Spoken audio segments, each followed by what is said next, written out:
In a quiet room filled with priceless art, a mirror twitched when no one touched it. Just once. Just enough. What followed was not illusion, but a trail of deception that led to two bodies, a secret ledger, and a killer who used light like a weapon. Behind every reflection in this story lies something darker, something waiting to be seen or ignored. Before we begin, I'd love to know where in the world you're tuning in from and what time it is for you right now. Let me know in the comments. Settle in, because this mystery begins now. It started with something rarer than a pink truffle in Fritz's pantry, Wolfe putting on his shoes before noon, and not just slippers, actual leather-soled black lace-ups that hadn't seen the sidewalk since Eisenhower was president. "Archie," he said, standing like he'd invented posture, "you will arrange transportation for 3 hours this afternoon. We are attending a private exhibition at the Park Slope Gallery." I dropped my pencil like it had exploded. "You're leaving the house?" I just said so, voluntarily, without subpoena, summons, or stomach ulcer. He ignored me, which, in Wolfe speak, means he wasn't dignifying idiocy with a reply. "I presume it's something criminal?" I asked. "A corpse in a vase? A jewel theft in the bronze section?" He looked down his nose, which granted is practically a cliff, and said, "A mirror. A Venetian piece of the late 17th century, carved by Lorenzo Cavaliere, allegedly once hung in the boudoir of Caterina de' Medici's bastard granddaughter."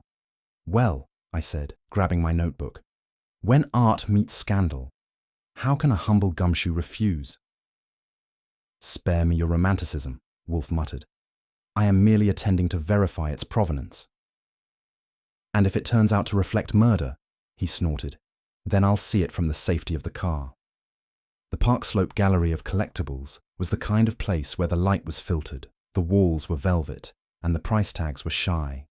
Wolfe, stuffed into his dark grey suit like a reluctant bear, sniffed at the air and muttered something about mildew and pretense. We were escorted by a balding fellow with too much cologne and not enough chin.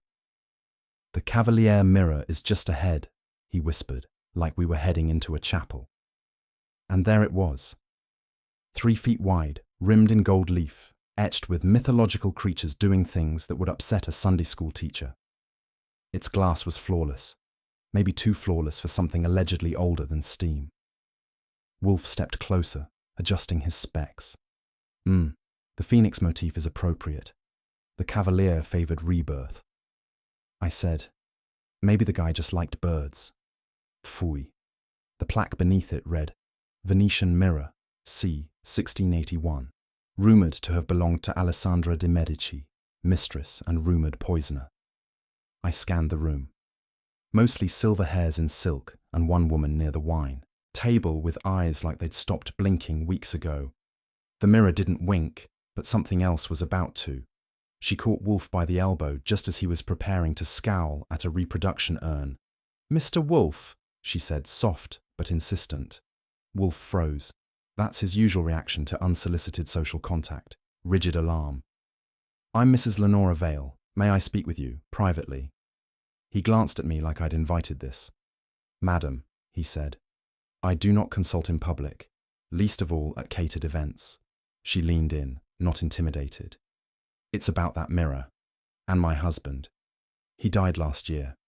And the mirror blinked. Now that, I admit, got even my attention. Wolfe exhaled through his nose. "Madam, mirrors do not blink." I saw it, just before he fell. One moment the reflection was still, the next, it flickered, as if something moved behind the glass. I eased in beside her. "You saying your husband was pushed?" She nodded. "From our upstairs landing. The mirror was at the base. It was the last thing he saw." Wolfe harumphed. "Coincidence and grief are poor detectives." "Then you be better," she said, "before it blinks again." She turned, glided away, and left us staring at a relic that suddenly looked a little too smug. Wolfe resumed pretending he didn't care, but I'd seen that vein twitch near his temple. That's his version of alarm bells. While he stood brooding near a display of Rococo soup spoons, I wandered back to the mirror. The crowd had thinned, and no one noticed a humble gumshoe crouching near the base. There it was. A hairline set of scratches along the inside corner of the wooden backing. Not random, deliberate. Like someone had opened and closed it. Recently, I gave it a discreet prod. The frame creaked, just a whisper. Something moved inside. A loose hinge, or maybe a secret compartment. Well, well, I muttered. Wolfe appeared at my side without warning, like a thundercloud. You found something? Just admiring the craftsmanship, I said. And wondering how often 17th century mirrors get opened like cabinets. His brows narrowed. Don't be impertinent. I'm allergic to ghosts, I replied, but I'm starting to develop a rash. Wolfe peered at the frame. His lips thinned. Then he stepped back and muttered, We're leaving. What, already? No poisoned canapés? Home, Archie. I've lost my appetite. Now that was serious. We got back to the brownstone just after 6, and Fritz had laid out a fine roast squab with truffle butter, roasted root vegetables, and a chilled salad that could make a poet weep. Wolfe didn't touch it. I watched from my seat at the dining room table as he stared out the window, index finger twitching against his napkin. Fritz, bless him, tried twice. Sir, would you prefer the fish instead? No, Wolfe muttered. Perhaps something light? No. Fritz gave me a helpless glance and retreated to the kitchen like a man denied the joy of feeding a sacred cow. After dinner, mine, not his, Wolfe went up to the plant rooms. I stayed in the office, flipping through the brochure from the exhibit and wondering what about that mirror had gotten under his skin. The scratches, the widow, or the thought that something might have blinked, and it wasn't superstition, it was sabotage. At 9:15 he came down, didn't say a word, and disappeared into his room. When Wolfe skips dinner and silence lasts more than 4 hours, you don't need a psychic, you need a stopwatch. At 8:06 the next morning, I was halfway through buttering a croissant when the phone rang. Brownstone residence, I said, mouth full. Mr. Goodwin, Silvio Ames here. The voice was polished, but I could hear the fray around the edges. Mr. Ames, I said. Lovely antiques. The shrimp puffs were overrated. This isn't about canapés. It's Mrs. Vale. I set down the croissant. Go on. She collapsed this morning, unconscious. She's at St. Elizabeth's, critical condition. Heart, I asked. They're not sure. But that's not all. The mirror, the Cavalier, it's gone. Gone. Vanished, sometime after closing. No forced entry. No police report yet. I didn't want to panic the board. I covered the receiver. Wolfe, I called.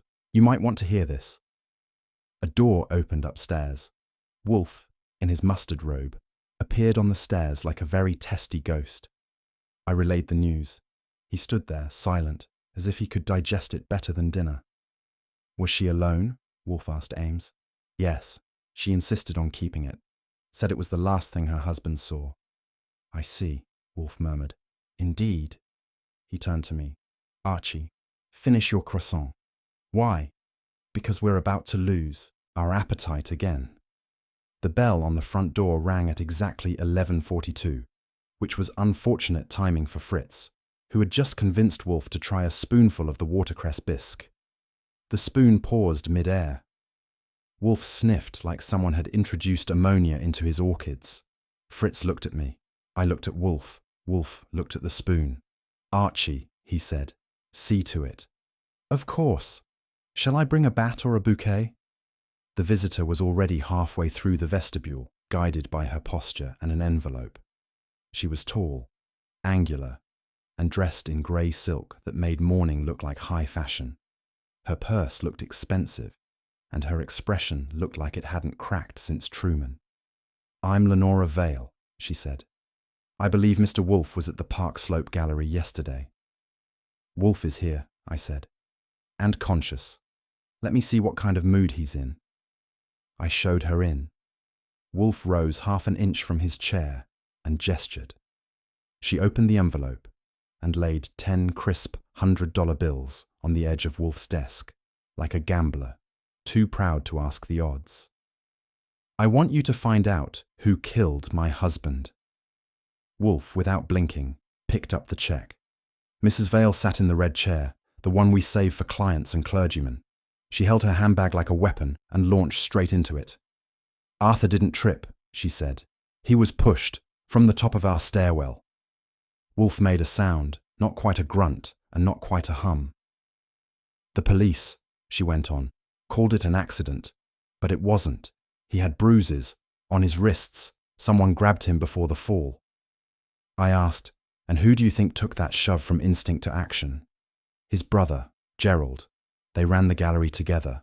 They never agreed on anything.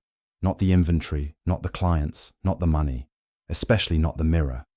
"The Venetian piece?" Wolfe asked. She nodded. "Arthur brought it back from Europe. He said it was genuine, rare, valuable, maybe dangerous."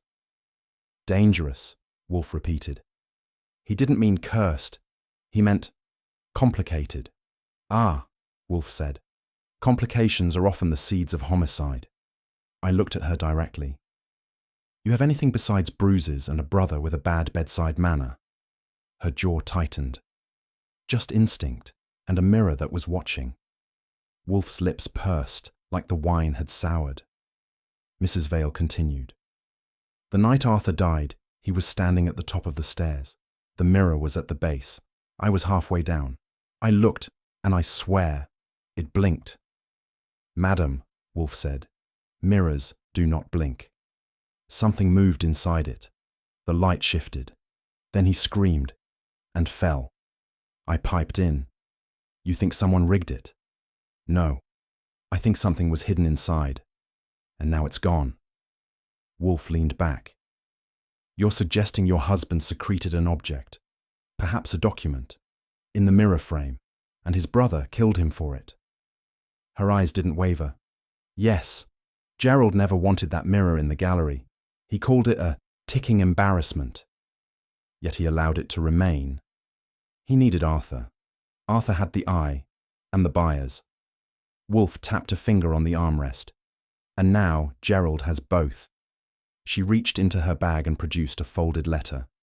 "Arthur wrote this 2 nights before he died. It mentions the mirror and a mistake." Wolfe scanned it, then passed it to me. I read just 4 words. "If anything happens to me." Not exactly subtle. Wolfe's response to danger is typically proportional to how close it gets to his orchids. Right now, it was on the porch, knocking politely. "You understand," he told Mrs. Vale, "that I do not investigate hauntings, hallucinations, or hobbyist conspiracy theories. My business is fact." She nodded.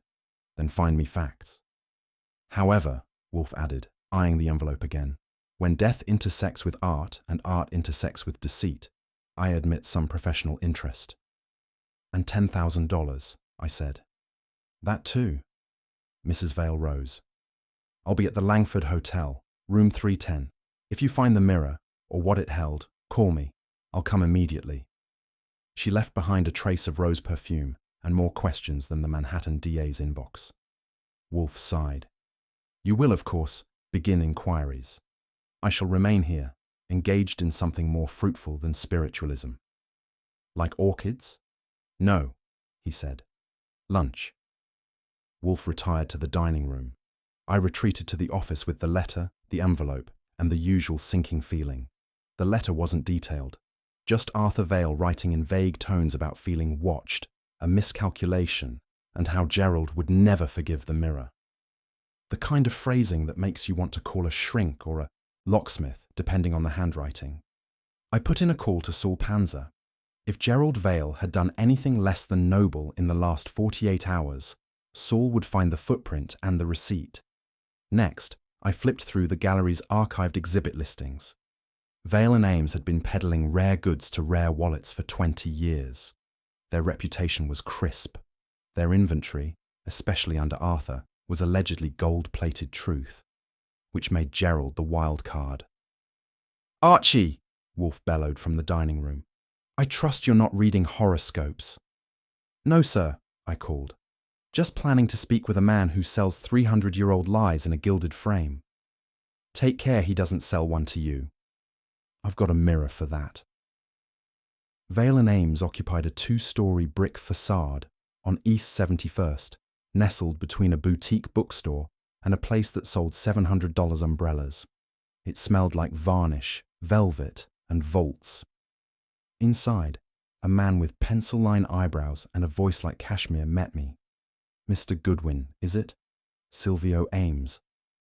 Guilty, and not here to browse. He smiled. You're with Mr. Wolfe.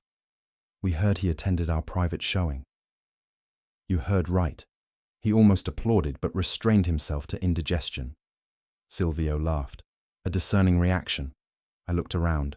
Antiques lined the walls, tapestries, framed miniatures, ivory crucifixes, but no mirror. Where's the Cavalier?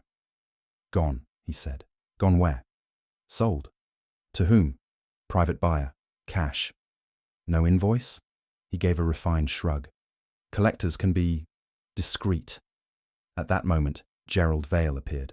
He had sharp cheekbones, pale eyes, and a handshake like an accusation. The mirror's gone, he said. That's all we know. I smiled. Well then, Mr. Vale, if you don't mind, I'd like to poke around. That mirror may be discreet, but murder is loud. Silvio blinked. Gerald didn't. Tomorrow, I'd start poking. Vale and Ames looked even more polished the second time around, which only made me trust it less.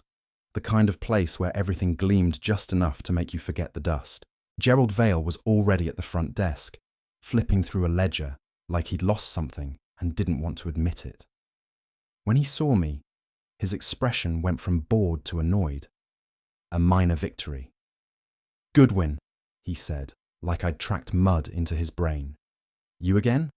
Me? I agreed. And still charming. I'm looking for a mirror. You're too late, he said flatly. It was sold. Must have been quick. Who bought it? Private client. Paid cash. Got a name? He shook his head. They didn't offer one. Some buyers prefer discretion. Sure, I said, and some burglars don't leave calling cards. He didn't blink. The piece is gone. End of story. Yeah, I said, but not the kind with a happy ending. I gave the room a slow once-over, noting the way Gerald's hand lingered a little too long on the desk drawer. He didn't slam it. But something about it said the conversation wasn't the only thing being closed. I hadn't made it 10 paces before Silvio Ames materialized from behind a curtain, smiling like a maitre d' who knew you couldn't afford the wine list. Mr. Goodwin, he said smoothly. Our apologies. We didn't expect another visit so soon. Didn't expect the mirror to walk off either, I said. He chuckled. Ah, yes. Gerald tells me it was purchased. Cash transaction. Odd, I said. How ghosts pay in cash. Silvio's smile didn't move. Indeed, though Gerald has been vague. That's one word for it. He stepped closer. If you ask me, that mirror never left the gallery. I raised a brow. You think Gerald's hiding it? I think Gerald likes secrets, he said lightly, especially when they smell like profit. Well, I said, if the mirror didn't leave, it's got one hell of a hiding spot. He inclined his head toward the velvet-lined walls. You'd be surprised what disappears behind brocade. I offered him a smile of my own. Thanks. I'll keep an eye out, in case something blinks. For the record, Silvio Ames had the smoothest tongue in Midtown, and I wasn't buying a word of it, yet. Back in the main office, I took a little detour past the big antique desk Gerald had been guarding like a bulldog with gout. It was open now, unattended, and whispering temptation. I didn't rifle, not exactly. I just happened to lean a little too close and let my fingers rest on the drawer handle. It resisted. One sharp tug, and it slid open with a squeak and a wobble. Inside, nothing exciting. A pencil stub, some folded invoices, and a broken bottle of something that had once smelled expensive. Now it just reeked of polish and guilt. The latch was the real story, freshly cracked, not old, not worn, busted, like someone had forced it last night and didn't want to leave fingerprints behind. I shut the drawer quietly. Gerald was in the back room, maybe polishing his conscience. Silvio was probably somewhere nearby, composing another charming sentence. And I was starting to think that Mira hadn't gone far at all. Sometimes it's not what's missing that matters. It's what someone wants you to think is. And that desk was trying too hard to act innocent. I found her in the side gallery, taking stock of sterling spoons like they might stage a rebellion. Young, neat, and jittery in a way that didn't match the lighting. She looked like she belonged on a poster for toothpaste, until you caught the eyes. "Emily Carr?" I asked. She blinked once. "Yes?" "Archie Goodwin. I work for Nero Wolfe." That earned me another blink, but this one was slower. The name usually has that effect. I was hoping to ask about the Cavalier mirror. Her fingers tensed on a clipboard. "Oh, I wasn't involved in that display." "No? Shame. You strike me as someone with an eye for details." She smiled, nervous. "I just handle inventory. And appraisals." She hesitated. "Sometimes." "Did you ever appraise the Cavalier?" A pause. "No. That was handled by Mr. Vale." "Which one?" Another pause. "Gerald." The room felt a degree cooler. I gave her a polite nod. "Thanks. I'm sure the silverware will tell you if it wants to unionize." She tried to smile again, but her hands didn't stop shaking. I wasn't done with Ms. Carr. Something about her smelled off, and it wasn't just the lemon polish on the flatware. I doubled back an hour later and caught her near the restoration bench, fiddling with a tarnished serving fork like it owed her money. "Hey," I said. "One more question." She jumped. I smiled. "When's the last time you saw the mirror?" I told you. I didn't work with it." "Sure. But you saw it, right?" She hesitated. "In passing. And you knew Gerald was handling the sale." She nodded. "You trust him." That one landed. Her lips parted, then shut. She glanced toward the back hall where Gerald had vanished earlier. "I don't know," she said finally. "That's a popular answer today." Her clipboard nearly slipped from her hands. I caught it and handed it back. "Be careful with those spoons," I said. "One of them might be worth killing for." She didn't laugh, which told me she knew more than she was allowed to say, and might have already said too much. Saul Panzer called at 7:03 p.m., just as Fritz was debating whether Wolfe would risk digesting a second lamb chop. "Gerald Vale went visiting," Saul said. "Go on." "Park Avenue, number 822, penthouse. Who lives there?" "Portia Lenning." Even over the phone, the name snapped into place. Portia Lenning, society matron, art collector, and former flame of both Vale brothers, depending on which week you asked. "She's still in the market for mirrors." "She's in the market for secrets." Gerald was there for 20 minutes, left empty-handed. I whistled. "You think the mirror's there?" "I think something's there. A crate was delivered the same day the mirror vanished. Big enough to hold it. No bill of lading." "Classy," Saul grunted. "Also, Portia just cancelled her gallery membership." "That's not just classy," I said. "That's guilty." I hung up and gave Wolfe the details while he chewed with the solemnity of a hanging judge. "A romantic entanglement," he said, "revisited through commerce." "Could be." Wolfe sighed. "If this mirror seduced a collector and corrupted a brother, I dare say its reflection is not the only thing distorted." That mirror, I thought, wasn't done talking yet. By the time I got to the gallery, the red and blue carnival was already in full swing. Gerald Vale had apparently decided to reenact his brother's final flight, with a slightly different landing. Face down, in the alley beside a dented trash bin and an overturned crate marked fragile. Not exactly an elegant exit for a man who once priced a ceramic spoon at $900. Uniforms buzzed around the scene like bluebottle flies. I spotted the body, stiff, crumpled, and expensive, and took a quick look at the second-story window above. No shattered glass, I murmured. Clean drop, same as Arthur.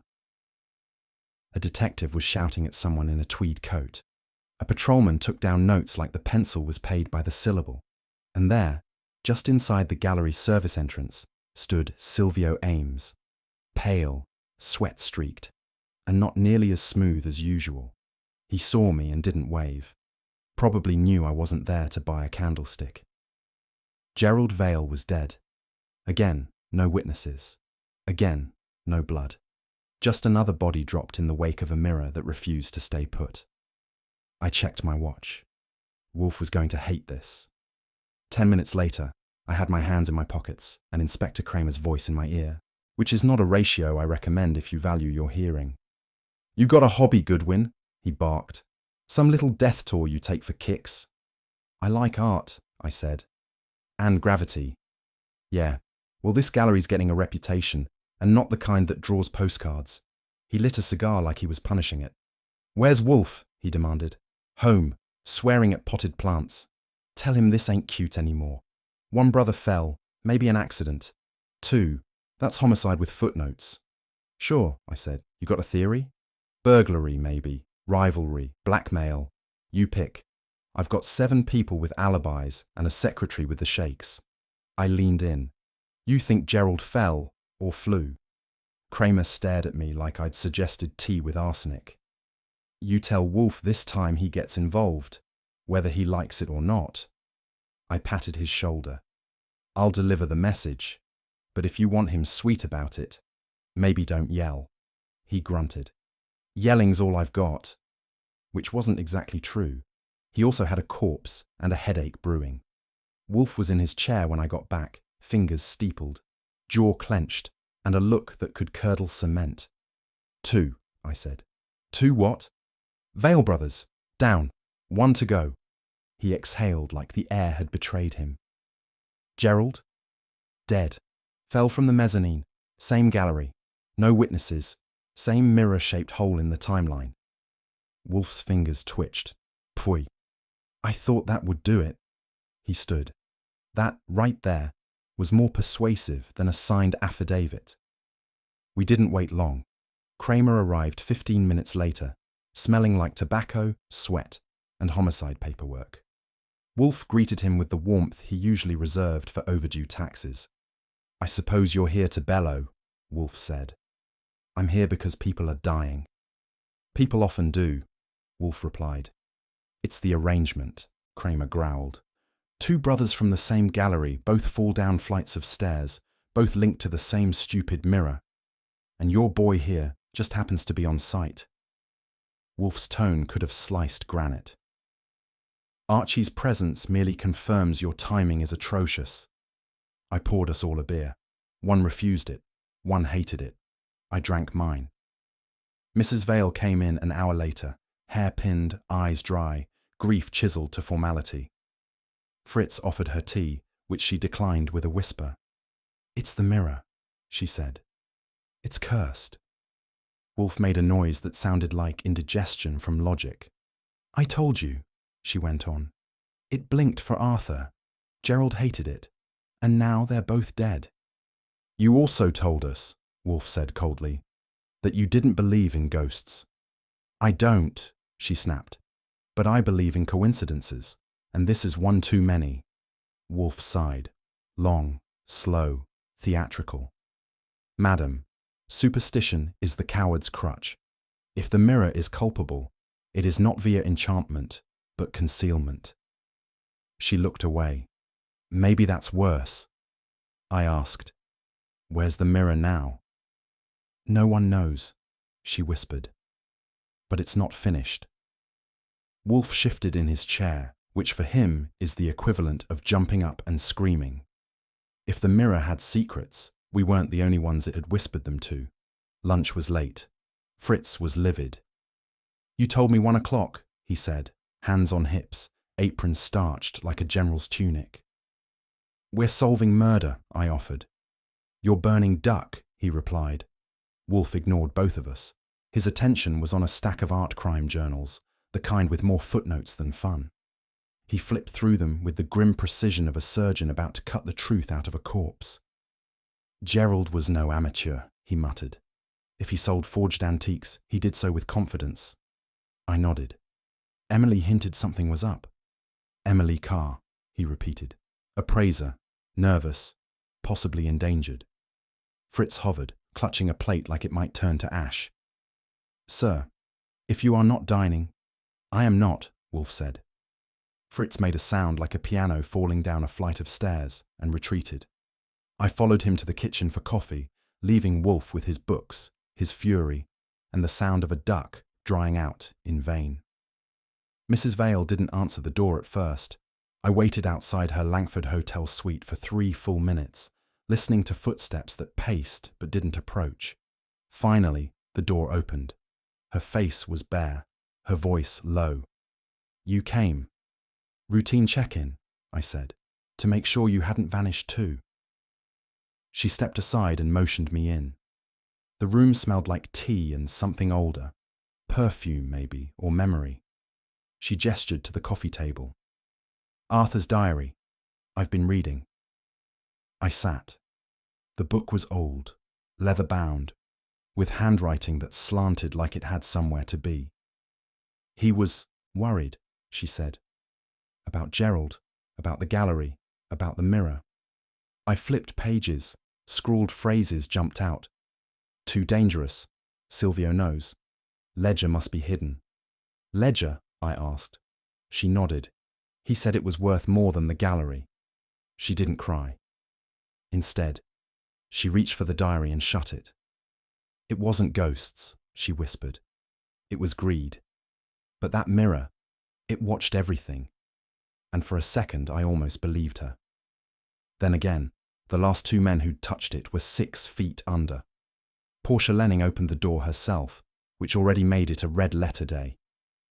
Society dames of her stature don't usually risk breaking a manicure for anything under a tiara.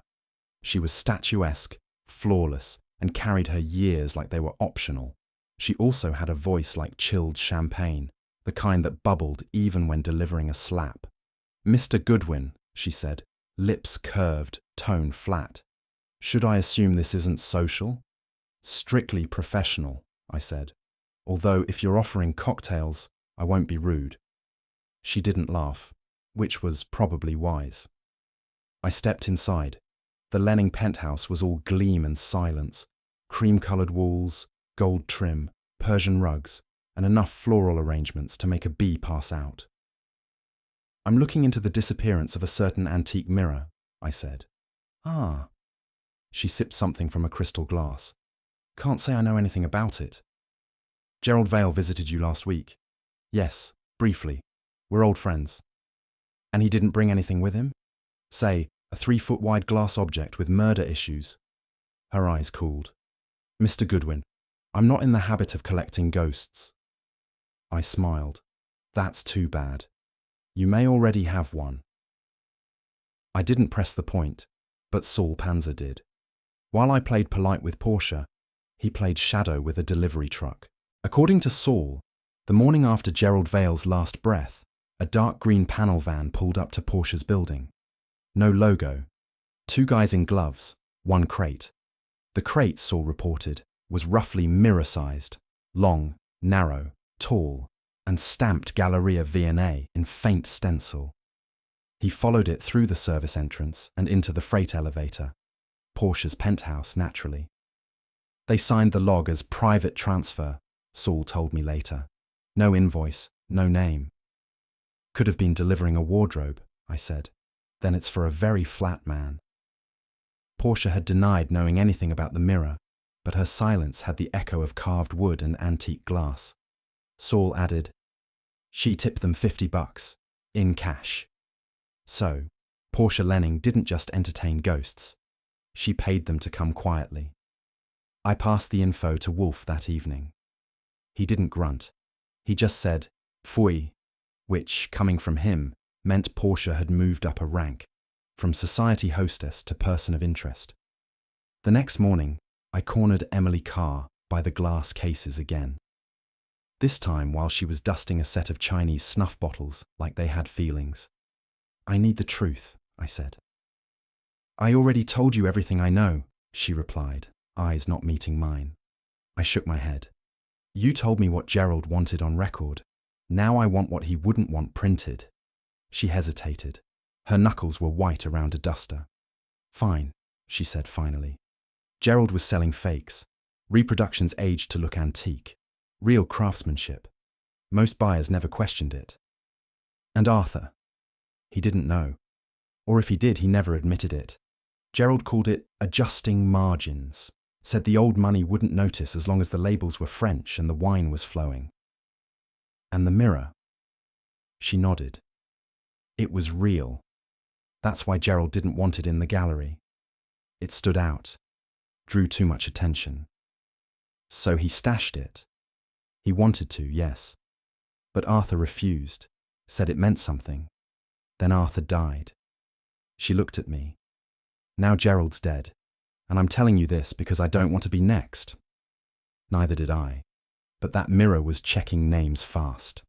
Back at the brownstone, Wolfe was in the office, avoiding both his brandy and his patience. The former was in its glass, untouched. The latter had already left the premises. Gerald was a counterfeiter, I announced. I suspected as much, Wolfe said. His pretensions reeked of artifice. Emily confirmed it. Gallery full of high-end forgeries. But the mirror was genuine. That would explain its disappearance, Wolfe said. Genuineness, like guilt, tends to attract more interest than counterfeits. I nodded. He wanted to hide it. Arthur refused. Now both are dead. Wolfe stood, slowly.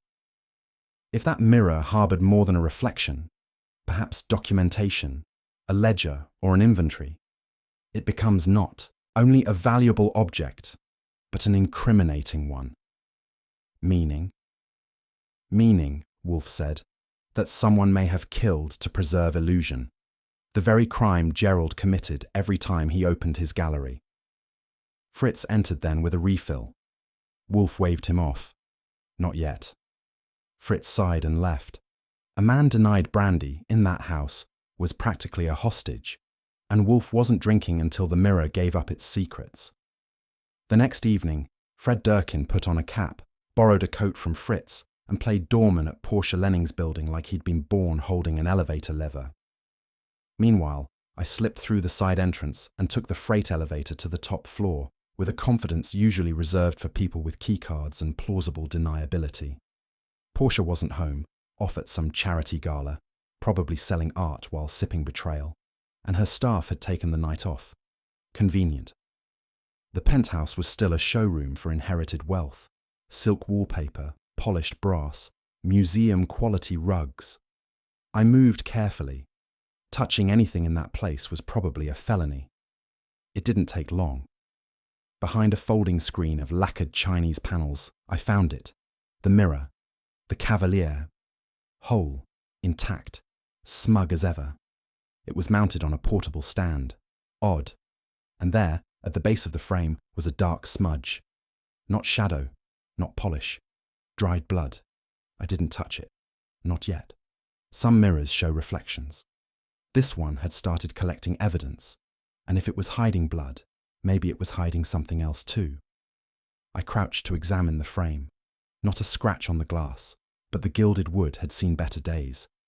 And I wasn't just talking about age. There were gouges along the bottom edge, faint but deliberate. The kind made by someone prying where they shouldn't. I ran a finger along the edge and felt it, a subtle groove, then a catch. With a gentle twist, something clicked.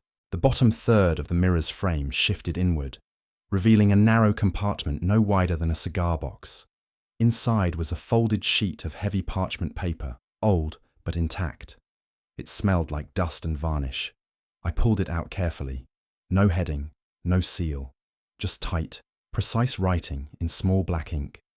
I unfolded it fully. It wasn't a letter. It was a list, 12 names, each followed by a date, a code, and what looked like a monetary figure. Some of the names I recognized. A Belgian collector, a Swiss shipping broker, a retired ambassador with sticky fingers and too many porcelain saints in his living room. The codes were item numbers, matched with forged inventory I remembered seeing in the Vale and Ames archives. This wasn't just a mirror, it was a ledger, a smuggler's receipt, a cheat sheet for anyone who wanted to know just how far the rot had spread. I stood there holding it, still crouched, listening to the quiet tick of the hallway clock. The mirror had blinked all right. Now it was staring. The call came at 7:34 a.m., which is not a civilized hour by Wolfe's standards, and not a good sign by mine. "Archie," said Saul's voice, "you'd better sit down. I'm already horizontal. Hit me. Emily Carr, strangled, last night." I sat up. "Who found her?" "Super. She didn't show up for work. Door was locked from the inside, chain latch still engaged, no sign of forced entry." "And the diary?" "Gone. Anything else missing?" "No. Purse, watch, jewelry, untouched." "Any suspects?" Saul paused. "Unless she strangled herself and rechained the door, I'd say yes, but nothing solid yet." I thanked him, hung up, and stared at the ceiling. Emily Carr hadn't been a saint, but she hadn't been a crook either. She was scared, and right to be. When I broke the news to Wolfe over breakfast, he didn't grunt. He didn't even curse. He just stopped buttering his muffin and said, "That is 3. I said, "3 what?" He looked at me, calm as death. "Corpses, Archie. They tend to travel in 3s. Fritz entered with a tray of scrambled eggs and retreated with it untouched. Kramer arrived just after 9, scowling like a thunderhead in tweed and barking loud enough to rattle the orchids. 3 dead, he bellowed before he even cleared the threshold. "And every one of them knew you, Wolfe." I stayed in the kitchen, brewing coffee with the kind of intensity you usually save for hostage negotiations. Wolfe, from his chair, offered a single nod. "Inspector, I've got a locked room strangling, a missing diary, a mirror with a reputation, and your assistant nosing around all 3. Emily Carr's death," Wolfe said, "was inevitable the moment she revealed discomfort to Mr. Goodwin. She didn't reveal squat. She was murdered." "Which supports my point," Kramer paced. "You're going to tell me what she said." "I shall tell you what I surmise," Wolfe corrected him. "Whether it pleases you is irrelevant."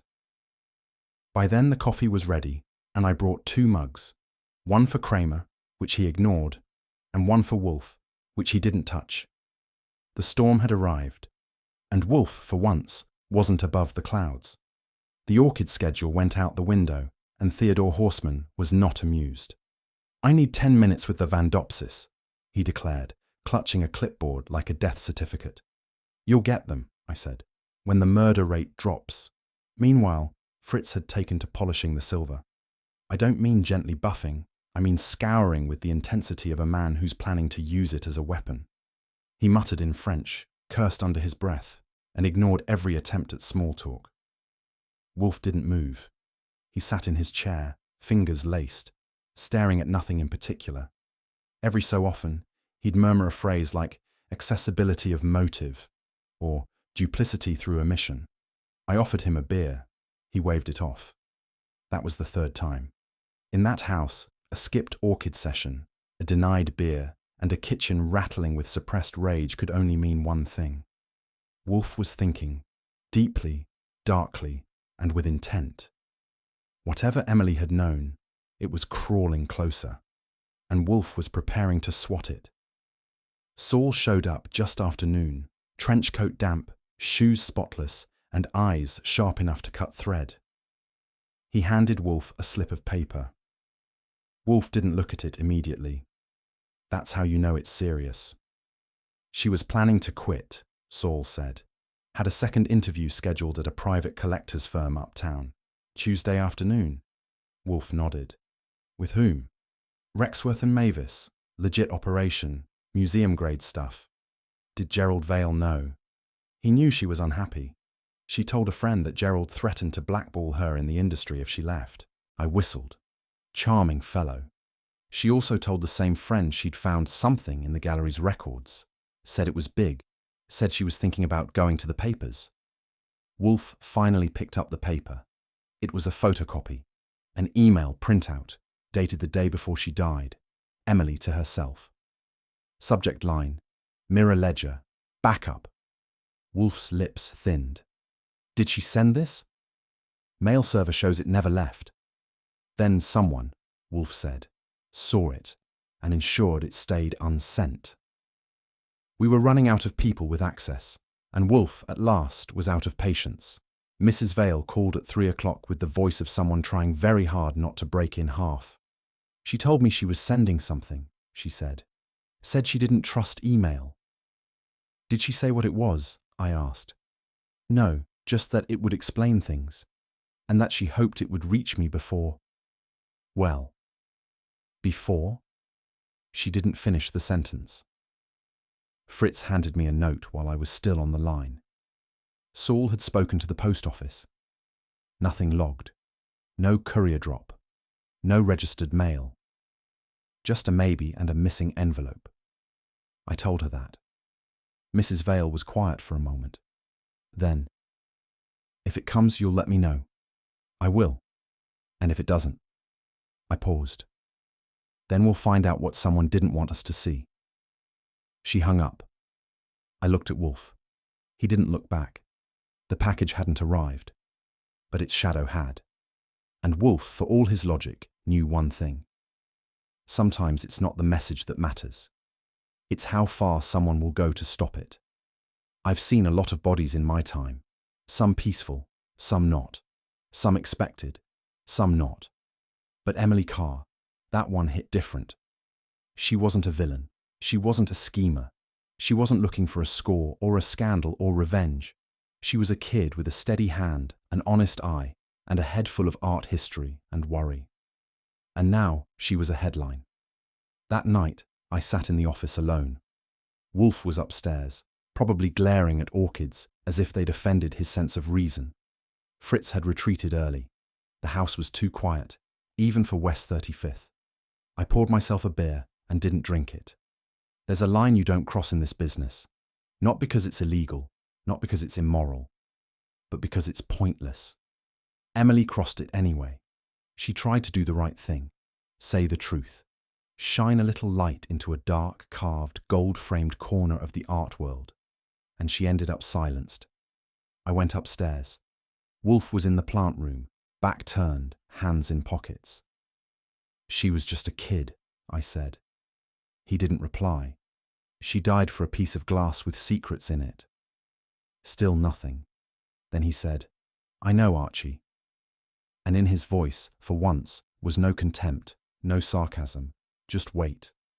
Whatever was in that mirror, it wasn't done reflecting yet. I've stared at plenty of pages in my time, warrants, love notes, menu cards, but none quite like the one I laid out on Wolfe's desk that morning.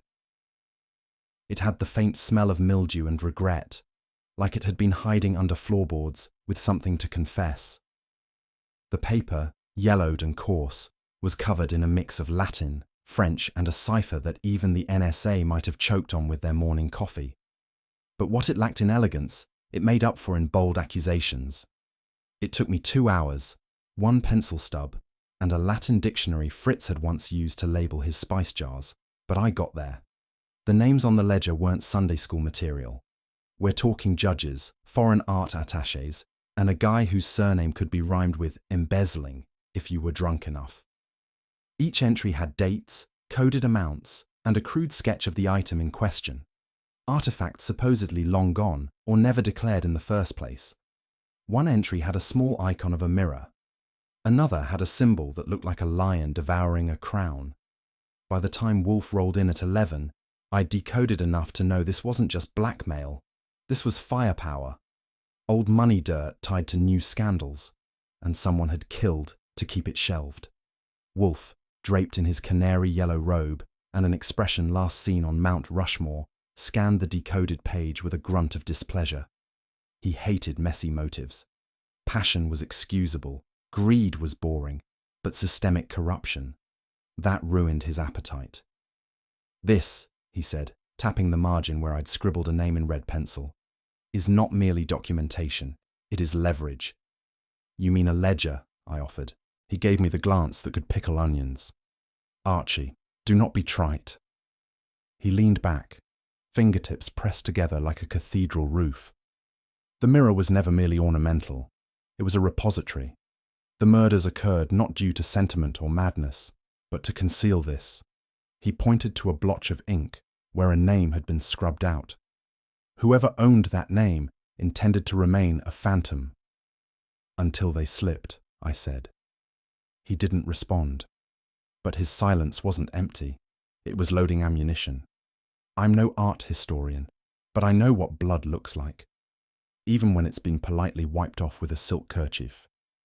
The mirror's frame had a scratch so subtle it looked accidental.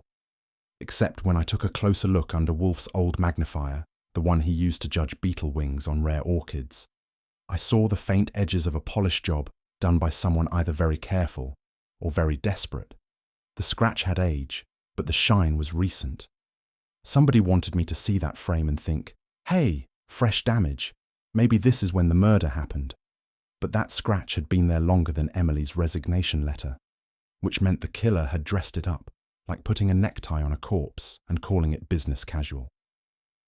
Wolfe confirmed the polish wasn't Fritz's handiwork, and if Fritz didn't do it, then it had to be someone with access and motive. And suddenly, that list of suspects was shrinking faster than Wolfe's patience. Saul Panzer called at 4:12 sharp, which for him is practically late. The Vales had a fight, he said, like he was reporting on the weather. Define fight, I replied, already scribbling. Gerald accused his brother of blackmail. The brother threatened to expose him to one of the buyers listed in the ledger. It wasn't about art. It was about leverage. Family secrets meet commerce. You get all that from a chat with a coat check girl? I asked. Nope, he said. Private nurse. The brother had a stroke 2 years ago. She remembers him shouting Ledger and Gerald in the same sentence. Thought it was nonsense. Now she thinks it's prophecy. He hung up, leaving me with a pot of clues and no spoon. Wolfe absorbed the report like it was brandy fumes. If the brother knew, he said, and voiced it, then the motive for his death was not sentiment. It was strategy. Sometimes, the worst thing you can do in a family is tell the truth. The gallery's bookkeeper had the moral spine of a soft eclair and the breath of a garlic bulb in August. I found him sweating through a herringbone vest behind a desk that looked like it had seen better bribes. He was twitchy, like a man who had redacted something but hoped no one would notice. I checked the ledger, I said. There's a sale that's not in your records, and the name's smudged out like yesterday's gilt. Want to explain that? I was told to delete it, he stammered. It was confidential. By whom? He swallowed. Gerald. He said the buyer was sensitive. A collector with diplomatic concerns. Diplomatic, huh? Like, don't shoot the messenger diplomatic or bury the evidence diplomatic. He paled. I just did what I was told. I didn't press him. I already had what I needed. A sale that vanished on command, and an accountant with a conscience duct-taped shut. And somewhere out there, a buyer who really didn't want that mirror traced back. At exactly 6:37 p.m, Fritz brought in a parcel with his brow furrowed like a raisin in mourning. It was small, wrapped in brown paper, and addressed to Nero Wolfe. The return label read, E-Car. I didn't say anything. I just opened it. Inside was a slim, leather-bound notebook with a note folded twice. The handwriting was Emily's, looping, tentative, like someone tiptoeing across a minefield. If anything happens to me, send this to Wolfe. I trust him. It's the rest of the world I don't trust anymore. I handed it to Wolfe. His lips pressed into a line so thin it could have sliced onions. He didn't speak for a full minute, which, by his standards, is an aria. The second half of the ledger was worse than the first. Names tied to payments, dates that overlapped curiously with art shows that never happened, and sudden transfers to offshore accounts. One entry was underlined twice, Portia L. That, Wolfe murmured, is confirmation. He closed the book slowly, like he was tucking in a dangerous child. Emily knew, I said. She did, he replied, and she paid the price for it. Outside, the wind picked up. That brittle New York wind that squeezes between buildings like it's got secrets to tell. Fritz brought coffee. Wolfe didn't touch it. Neither did I. There was now no doubt. The mirror had held more than vanity. It had reflected something far uglier, and someone was willing to kill again if it came to light. The office smelled like cedar polish, orchids, and trouble. I'd lined up 5 chairs in a tidy arc, like pews facing an altar, which was appropriate since Nero Wolfe, planted in his custom-built throne behind the desk, had every intention of delivering divine judgment. His eyes were half-lidded, his fingertips steepled, and his body still as a stone Buddha who just finished dinner. Kramer was the first to arrive, face like a weather map warning of storms. He grunted and took the far left seat, arms folded, already chewing on his metaphorical cigar and the real pain of being summoned by Wolfe. Next came Silvio, smooth as whipped cream and twice as rich, wearing a silk pocket square that probably cost more than my rent. He smiled like someone auditioning for a toothpaste ad, but his eyes were scanning every object in the room like he expected one of them to detonate. Portia Vale arrived brittle and sharp-edged, like a champagne flute right before it cracks. She didn't sit, she perched. Next came the accountant, soggy, rumpled, and sweating through his collar like he'd run a marathon through a steam bath. Wolfe waited until they were all in place. Then he exhaled slowly and said, "We will now have the truth, or the closest thing to it mortals are capable of." And with that, the trap was sprung. Wolfe didn't raise his voice. He didn't have to. The room got quieter the moment I slid the leather-bound ledger across the desk like a sacred text with bad intentions. "This," Wolfe said, tapping the cover with one finger, "is the root of our troubles, and the consequence of your collective sins." Silvio coughed politely. "Forgive me, but isn't it a bit melodramatic to accuse?" Wolfe cut him off with a glance cold enough to freeze soup. "You will listen, not interrupt." He opened the book with the delicacy of a man handling uranium. These entries document transactions that never passed through customs. Payments made for artifacts stripped of provenance. Names were encoded, poorly, and transactions hidden behind euphemism and ink. He turned a page.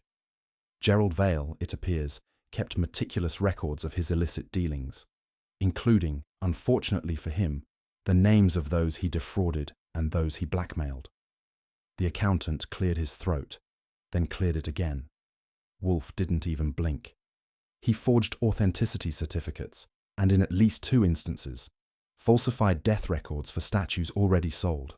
He looked up, and someone decided he'd documented one secret too many. Kramer leaned forward like a dog catching the scent of steak. "You saying Gerald offed his own brother?" Wolfe nodded once, slow and heavy. "Yes." Silvio sat up. "That's absurd." "No, sir," Wolfe said. "It is revolting. There is a difference." He shifted slightly. For him, that's high drama, and addressed the room. Gerald Vale feared his brother was about to reveal the ledger's existence. The elder Vale, incapacitated but not insensible, had begun to babble to his nurse about the book and Gerald's dirty gold. Gerald attempted to silence him. Permanently. Portia flinched. The accountant began dabbing his forehead with a handkerchief so damp it could have drowned.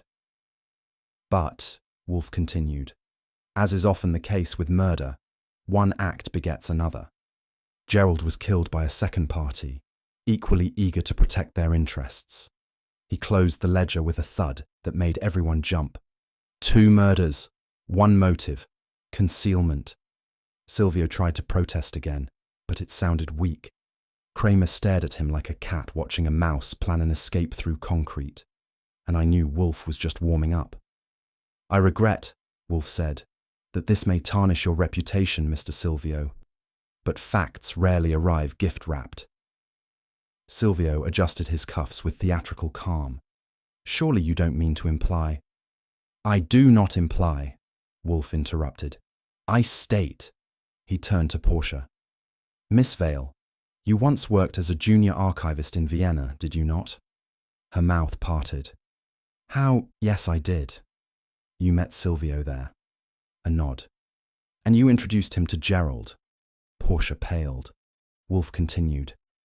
Gerald had the contacts, Silvio had the clients, and you, the bridge. Together, you laundered antiquities, falsified documentation, moved artifacts from war zones under false declarations. Silvio's grin faltered like a circus tent losing a pole. I didn't kill anyone, he said sharply. Yet, Wolfe replied. The silence of Emily Carr, so conveniently timed, served your interests well. She was unstable, Silvio snapped. Wolfe narrowed his eyes. No, she was afraid. Kramer cracked his knuckles. You're building up to something, Wolfe. I can smell it. So can I muttered. And whatever Wolfe was cooking, Silvio wouldn't like the aftertaste. Wolfe produced an envelope, cream-coloured and sealed with wax that had crumbled in the corner. He held it like a relic unearthed from a tomb, which, considering the circumstances, it more or less was. This, he said, was mailed to Mrs. Vale 2 days before Miss Carr's death. He opened it with care, unfolded the letter, and began to read in a voice low and precise. If anything happens to me, do not believe it was an accident. I fear Silvio. He knows I saw what was in the mirror. He knows I understood what Gerald was doing. If I vanish, it's because I knew too much. A hush fell. I mean a real one, not polite silence, but the kind that fills a room like fog when people stop breathing at the same time. Portia gasped softly. The accountant whimpered. Silvio went still. I didn't receive that letter, Mrs. Vale said hoarsely. You weren't meant to, Wolfe said. Not until the sender had vanished. Kramer muttered. That's motive in black and white. Wolfe set the letter down like a chess piece in checkmate. Silvio reached for his jacket, which turned out to be a mistake. Silvio moved fast for a man who once spent 40 minutes choosing a cufflink. He sprang from his seat, spun toward the door like a Broadway dancer with a secret, and reached for the handle. He might have made it too, if it hadn't been for Fritz. Yes, our Fritz, Swiss, silver-haired, master of veal and vindication. He was standing just outside the office with a copper-bottomed frying pan in one hand and a slight frown on his face that could sour milk. Silvio flung open the door and walked straight into the stainless steel justice of Fritz's pan. There was a metallic thwack, a startled yelp, and Silvio staggered back like he'd just kissed a subway rail. The accountant screamed. Portia stood frozen. Kramer lunged in with handcuffs and a snarl. You okay, Fritz? I asked. He nodded, adjusting his grip on the frying pan. He was about to run. Mr. Wolfe would not have approved. Wolfe, still in his chair, hadn't moved an inch. I dare say, he intoned. That was admirably handled. Kramer cuffed Silvio with the pleasure of a man opening a long-delayed birthday present. I'm booking him for both homicides, he growled. You got anything else to say, Wolfe? Wolfe closed his eyes. Only that it is past 6. Dinner will be late. I looked at Silvio, slumped and groaning on the rug. Looks like that mirror really did blink back, I said. And something about the way it caught the light just then. I could have sworn it agreed. The room was as quiet as Fritz's soufflé prep when Wolfe finally parted his lips. He was nestled in his oversized throne, the ledger, closed and resting like an exorcised demon on his lap. I leaned back in my chair, ready for the sermon. It was not, he pronounced, a blink. Mirrors, Archie, are incapable of blinking. They do not possess eyelids. Duly noted, I said. But it looked like a blink. Wolfe sniffed. It looked like motion, and that sufficed. A brief displacement, the slightest swing caused by a loosened hinge. It was not meant to draw attention to itself. It was meant to suggest an accident, a trivial vibration. I raised an eyebrow. So, our killer jiggled the frame, knowing someone would notice and chalk it up to nothing. Precisely. He steepled his fingers. The genius lay in the execution. Emily Carr, and later Gerald Vale, each noticed the same flicker. The hinge, subtly worn, allowed a fractional sway when prodded. And they both went to investigate. Wolfe nodded, and both signed their death warrants. A flicker, a hinge, and a corpse. That's New York for you. And yet, Wolfe wasn't done flickering himself. His gaze had fixed on the lamp, and something behind it. You will recall, Wolfe said, that the mirror's twitch only became visible under specific conditions. Ambient light, angle of view, psychological predisposition. In English, I said, it had to be dark, weird, and spooky. Wolfe rolled his eyes, which for him was the equivalent of a street brawl. The tremor was visible only when the desk lamp in the gallery was on, casting a single, strong beam. That's why Gerald turned it on after hours. That's why Emily wrote in her diary about seeing something wrong in the glass. I whistled. So, the flicker wasn't a mistake. It was an invitation. To death, Wolfe said grimly, and very nearly the perfect misdirection. While they peered into the mirror, distracted, vulnerable, the murderer approached silently from behind. Using the angle to hide approach, timing it to the flicker. Yes, he looked at me. An illusion of movement, masking the real one. I nodded slowly. The mirror didn't reflect the truth. It deflected it. I reached into my pocket for my notebook. The next few details were going to stain the page like blood on linen. Wolfe's voice dropped a decibel, his equivalent of slamming a table. The motive was elegantly crass. Money, status, and self-preservation. He tapped the ledger. Gerald Vale was not merely trafficking in forged antiquities. He was blackmailing those who bought them. Judges, collectors, diplomats. A clientele allergic to scandal. Emily found out, I said. She did, Wolfe replied. She confronted him. He responded with threats. Then, fatefully, she confided in the wrong man, Silvio Castell. And he told Gerald. No. Wolfe's eyes narrowed. Silvio realized the power of the ledger himself. He didn't warn Gerald. He waited. I leaned forward. Then why did Gerald kill his brother? Because the brother had found out and threatened to report him. And Silvio? Dispatched Gerald the same way Gerald dispatched his brother. A beautiful symmetry. 2 deaths, 1 motive, control over that cursed ledger. Wolfe gently pushed it toward me. It's paper, Archie, but it carries the weight of ruin. I didn't say it, but I was beginning to think it wasn't the mirror that was cursed. It was the truth it hid, and Kramer, poor soul, was about to inherit all of it. I'll be honest, Kramer growled, eyeing the mirror like it owed him rent. I thought you were off your rocker. That, Wolfe said smoothly, is hardly new. The stack of affidavits, statements, photo prints, and a fresh cup of Fritz's decaf sat between us on the coffee table like a peace treaty nobody wanted to sign. Kramer rubbed his forehead like the paperwork was giving him a rash.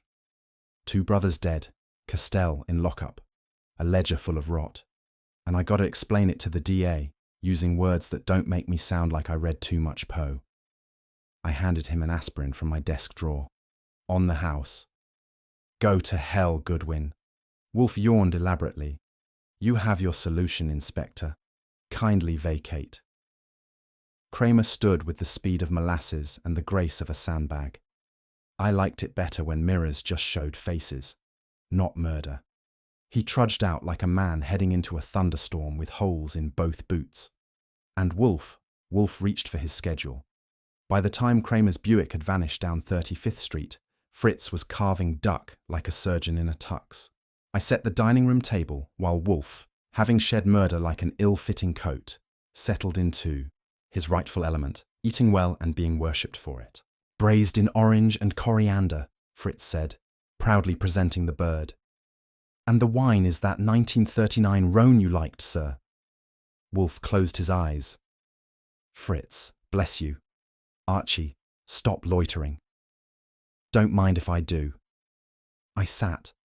Though after this case, I might start checking every mirror in this house. Wolfe grunted.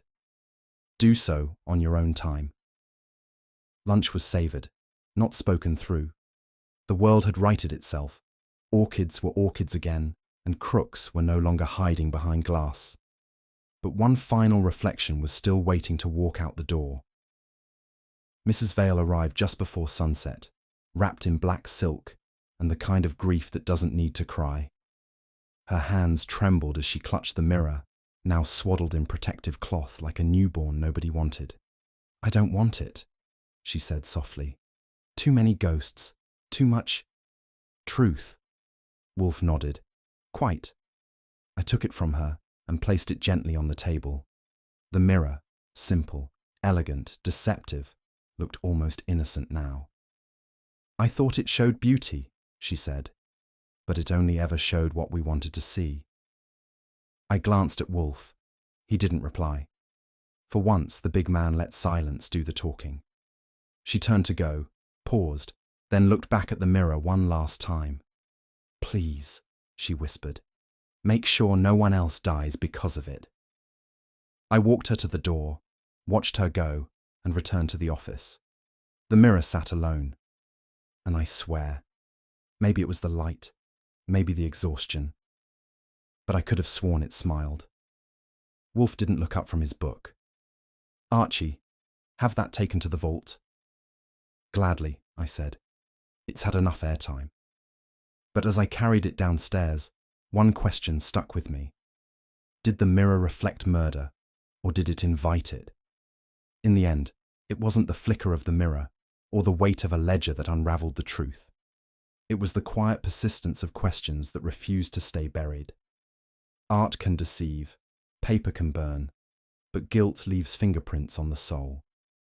2 lives were taken to protect a lie dressed in antique gold, and justice came not with vengeance, but with silence and stainless steel. Would you have seen the truth behind the glass, or let the illusion stand?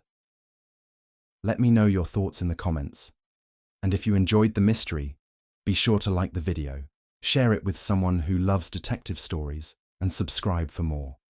Not every case ends with applause, but the truth, once found, always echoes.